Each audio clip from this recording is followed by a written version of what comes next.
Hey, welcome back. I'm Ibnul J. Farabi, and this is the Curiosity Compendium. You know that sound? Not the one outside your window, or the fridge humming in the kitchen. I mean the one that isn't there. Or at least, isn't there for most people. Imagine lying awake in the deep quiet of the night, and beneath the silence, you hear it.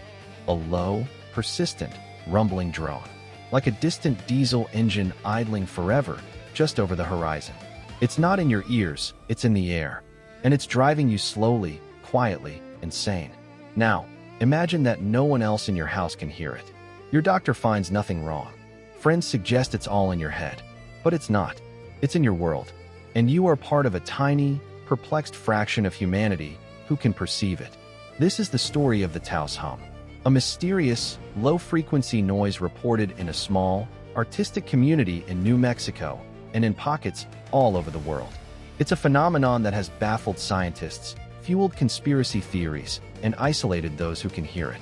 It's a sensory ghost, and today, we're going to try and trace its footsteps. The story really comes to prominence in the early 1990s in the high desert town of Taos, New Mexico. A small but significant number of residents began to come forward, all reporting the same thing, a low-frequency, pulsating rumble. They described it as sounding like a faraway motor or a subwoofer vibrating through a wall. It was more pronounced indoors, especially at night when the world got quieter. And crucially, only about 2% of the local population seemed to be able to hear it. These people, often called hearers or hummers, reported a range of physical and psychological effects: sleeplessness, dizziness, headaches, even nosebleeds. The constant, inescapable noise was a form of torture. And so, in 1993, the people of Taos petitioned the U.S. Congress for help. They wanted answers. This wasn't mass hysteria. These were engineers, teachers, artists, level-headed people demanding to know what was infiltrating their quiet nights. That congressional attention led to some of the first formal investigations. Teams from prestigious institutions like the University of New Mexico and even Los Alamos National Laboratories descended upon Taos. They brought with them sensitive audio equipment, spectrum analyzers, and a healthy dose of skepticism. The goal was simple: find the source. Was it industrial machinery? Secret military communications? Underground gas lines? Geological activity? The researchers, to their credit, took the reports seriously. They listened, they measured, and what they found, or rather, what they didn't find, was the first major twist in the story. In most cases, their sophisticated microphones picked up nothing unusual. No anomalous low-frequency sound waves that matched the descriptions. The hum was, according to the instruments, not there. This is the central, haunting paradox of the Taos Hum. It is a sound that exists subjectively for a select few, but seems to evade objective detection. This gap between experience and evidence is where the mystery truly deepens. One of the leading theories that emerged from this dead end is the idea of the hyperaudible individual. The thinking goes that a small percentage of people have a unique sensitivity to very low-frequency sound, infrasound, that is below the typical threshold of human hearing. These sounds are produced by all sorts of things: ocean waves, atmospheric disturbances, industrial fans, even the vibration of the earth itself.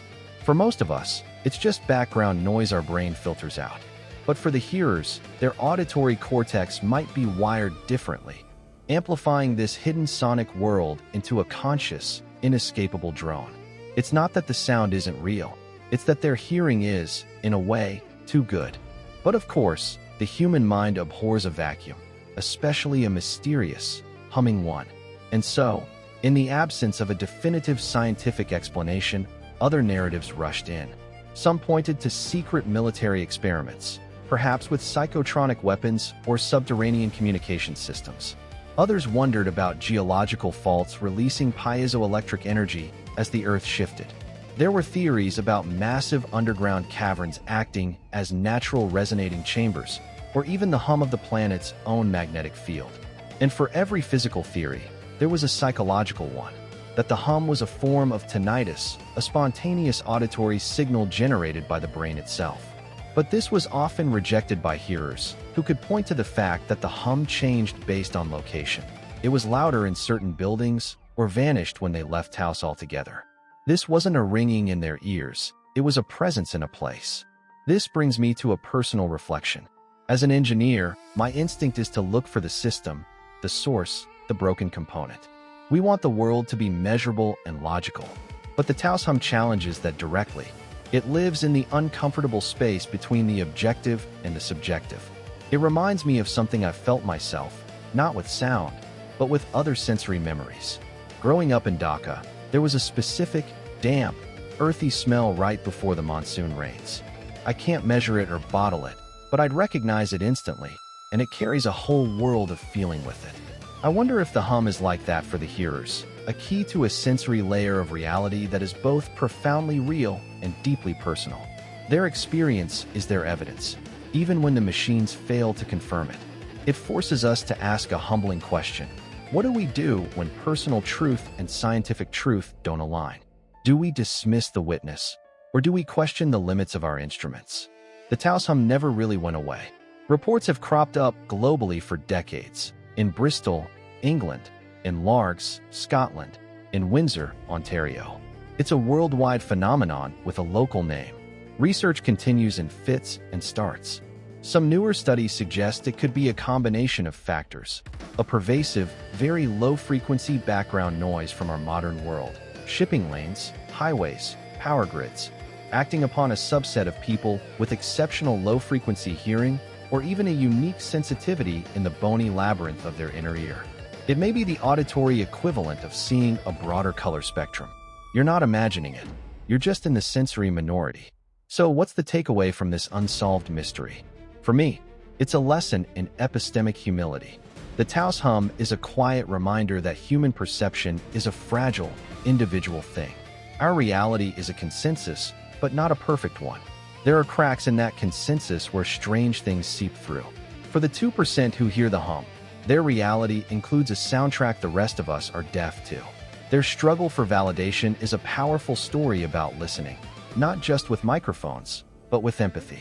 Sometimes, the most profound mysteries aren't about what's out there in the distant cosmos, but what's right here, in the very fabric of our perception, waiting to be heard by the right ears. If you enjoyed this deep dive into a sensory mystery, I'd be so grateful if you'd share this episode with a curious friend. Help us spread these stories. For more from me, Ibnul J. Farabi, and the entire team, you can visit our production home at Light Not Studios. https://www.lightnotstudios.com. Thank you for listening and for embracing the curious. Until next time, keep listening. You never know what you might hear.